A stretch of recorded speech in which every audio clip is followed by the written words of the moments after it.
Imagine this. You are 300 feet beneath the surface, enclosed in a steel tube with 90 men. The air is thick with diesel fumes, sweat, and the smell of cooking food. Every groan of the hull reminds you that only inches of steel separate you from a watery grave. This was the harsh reality for World War II submariners, silent, suffocating, and always a heartbeat away from disaster. In June 1944, one such submarine would rise from this hidden world and collide with the largest carrier battle in history. This is the untold story of how a rookie submarine on its first patrol played a pivotal role in shaping the fate of the Pacific War. The battle for the Philippines had begun, and the Japanese were determined to stop the American invasion of Saipan. Vice Admiral Jizaburo Ozawa led the charge aboard the massive aircraft carrier Times Taiho *, but beneath the waves, an untested American submarine, the Times USS Kavala *, was about to make history. In the vast, unpredictable ocean, fate had already placed her at the center of the Pacific's deadliest confrontation. The Imperial Japanese Navy, once the mightiest force in the Pacific, was now on the offensive in a desperate attempt to protect its dwindling empire. Under Admiral Ozawa's command, a formidable fleet of carriers, battleships, and destroyers set sail to confront the U.S. Navy. Their target was Saipan, a critical island in the Mariana Islands, which, if lost, would bring American bombers within striking distance of Japan's home islands. The American response came under the leadership of Admiral Raymond Spruance. Known for his cool-headed decision-making, Spruance assembled the largest and most powerful fleet ever to sail into battle. The Times Fifth Fleet *, carrying 15 carriers, 7 modern battleships, and hundreds of aircraft, was poised for a critical strike. Operation Forager was about to unfold, aimed at securing Saipan as a stepping stone for the eventual invasion of Japan itself. Meanwhile, beneath the surface, Commander Herman Clare and his crew aboard the Times USS Kavala embarked on their very first war patrol. As the Times Kavala silently slipped away from Pearl Harbor on the 4th of June, none of her crew could have known that they were about to play an unthinkable role in the fate of the Pacific War. They were just one small piece in a massive naval chess game, yet, by the end of the day, they would change history. The battle raged above, with both fleets preparing to engage in what would become the largest carrier battle in history. Ozawa's plan, Operation Ago *, was simple: strike first, overwhelm the American fleet with sheer numbers, and cripple their ability to invade Saipan. But his plan had 2 fatal flaws: inexperienced pilots and unstable fuel.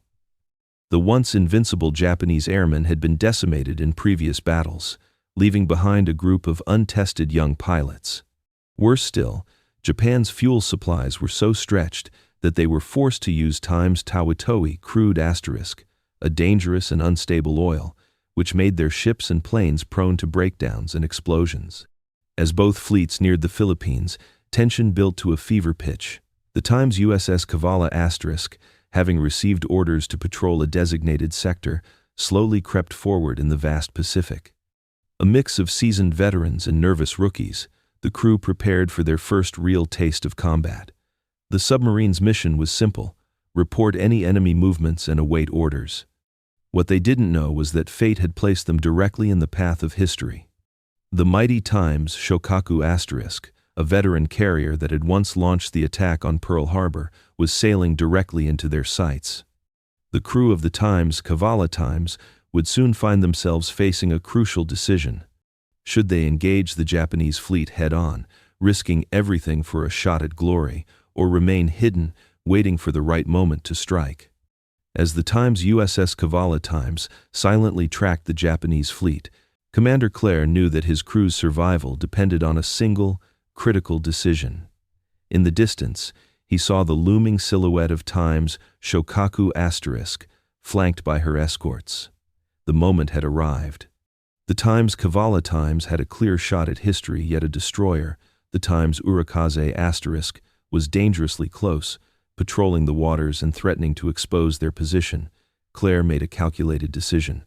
Rather than firing immediately, he chose to shadow the fleet, reporting their movements back to Admiral Spruance. The Times Kavala dived deep into the ocean, avoiding detection. Hours passed in silent tension as the crew listened to the echoing ping of Japanese sonar above. Every minute was a risk, but Claire held his nerve. At last, after several long hours, the Times Kavala Times surfaced again. The crew was exhausted, but the mission was clear. The Japanese fleet had been located, and the hunt was on. Commander Claire radioed in the first of many reports to Pearl Harbor, signaling the beginning of an operation that would soon have world-changing consequences. The crew had endured the stress of evading depth charges, and now they had to endure the weight of knowing that they had the opportunity to strike at Japan's pride. The moment Times USS Kavala Times launched its torpedoes at the Times Shokaku *, the Pacific War shifted. 6 torpedoes were fired, and the crew held their breath as the sea erupted in violent explosions. Shokaku, crippled by the strike, would soon sink beneath the waves, marking a critical blow to the Japanese carrier fleet. The survivors of the attack on Times Shokaku Times would never know it, but their ship's loss would mark the beginning of the end for Japan's naval dominance. The Battle of the Philippine Sea, known as the Times Marianas Turkey Shoot *, would go on to be remembered for its overwhelming American victory in the air.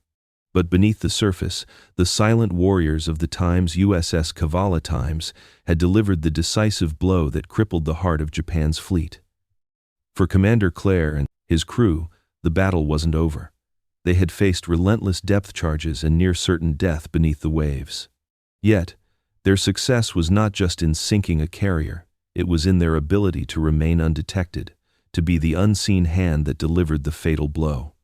As the Times Kavala Times surfaced after her daring attack, her crew knew that they had changed the course of history. In the years that followed, the Times USS Kavala Times would continue to serve in the Pacific, sinking more ships and playing its part in the eventual victory over Japan. But it was the story of that first patrol, the courage, the strategy, and the silent, deadly strike that would forever define its place in history. The legacy of those men endures today, reminding us of the silent sacrifices made by the submariners who helped win the Pacific War. Their story, like the ocean itself, is vast and unspoken, yet no less important in shaping the world we live in today.